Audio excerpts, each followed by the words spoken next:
Hey guys, welcome to my channel. Today we're making a wooden mallet to assist on other woodworking projects that hopefully you'll see in the future. If you're watching closely here, you're gonna realize I don't really measure anything. I just kind of eyeball it because I'm using scraps and it's not always the best idea.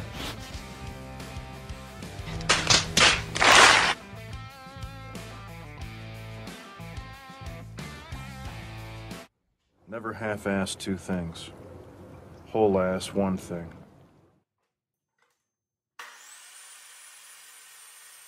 Right here, I decided to use a stop block so that I can actually get a repeatable cut and not be the idiot that I am.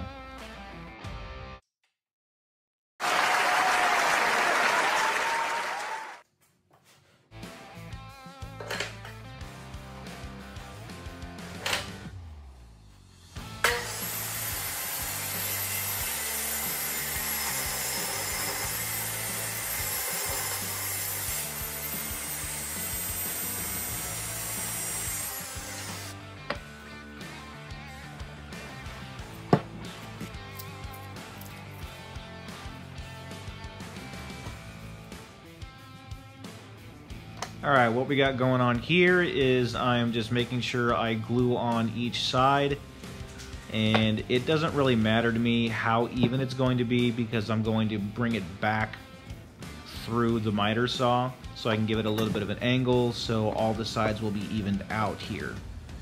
And right there, what we're doing is making sure I get a snug fit on the glue up.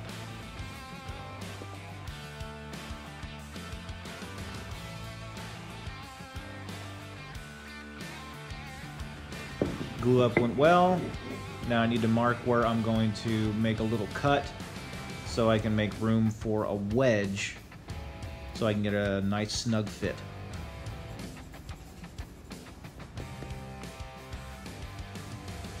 Here I'm going to take a Forstner bit and make a couple of recessed holes to make room for some lead BBs. I figured that adding some extra weight here would not only make the hammer more useful, but it would actually feel better in my hand and have a little bit more power on the swing if I ever need it. Odds are probably not gonna need that much extra weight, but I gotta say, in the end product that you're gonna see here in a few minutes, it really does feel really good to have that weight behind me. So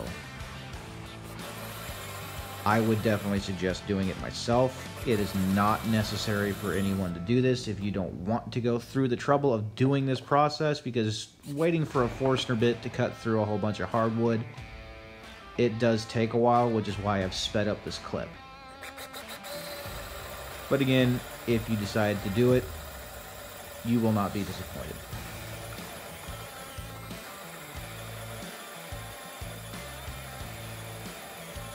And take a look in the bottom right here and you'll see the handle, and I've made a cut for the wedge already, and I did not film this on purpose because I did it in an unsafe way. In the future I would have probably done it with a handsaw.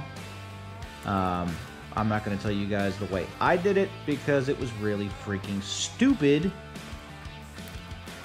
Don't make any risky cuts with power tools, guys. I am really surprised I didn't lose a thumb. But on an off note, I got really lucky with the amount of weights that I bought. Fits perfect, and I probably couldn't duplicate that if I tried. I got 2 pouches from my local Walmart here, and they were supposed to be the same amount, but if you watch back, the pouches are not even close to the same amount of BBs. But it added up to the perfect amount, so no complaints here.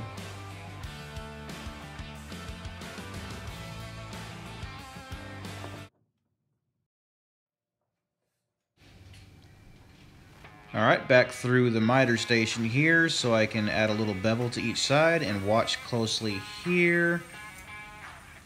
A little bit of kickback. Of course, the one time I wasn't wearing my apron, I got hit. Thankfully, it wasn't very hard. And definitely learned a lesson here. Always wear your apron when you're woodworking. If you have one, I definitely always recommend wearing it. And if you don't have one, go pick one up. They're not horribly expensive, and they do protect from kickback. I've been hit by a couple of things from my table saw before, and it did bruise, but it didn't go through the canvas, so no blood is a win in my book.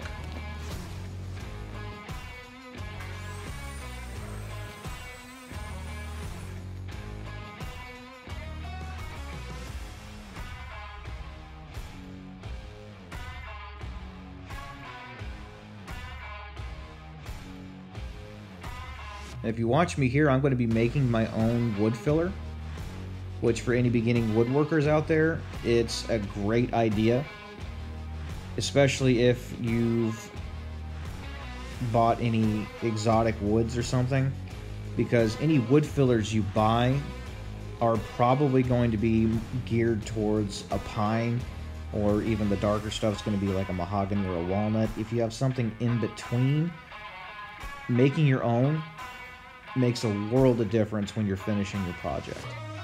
So I highly recommend anybody to make their own while they're doing their own project, whatever it may be. If you happen to have a random orbital sander with a little baggie attached to it, or even if you have your vacuum system attached, if you remember to clean out your system before your project, any particulates like sawdust that you collect while you're doing your project, you can use that to make your own wood filler, because it's the exact same color of the wood you're currently using, so you won't have any mismatched colors. And I don't know about you guys, but the perfectionist in me loves it when the wood filler actually matches the wood I'm using.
Alright, so we've got it sanded and taken through the router table to give it a couple of different size bevels, just based on my preference.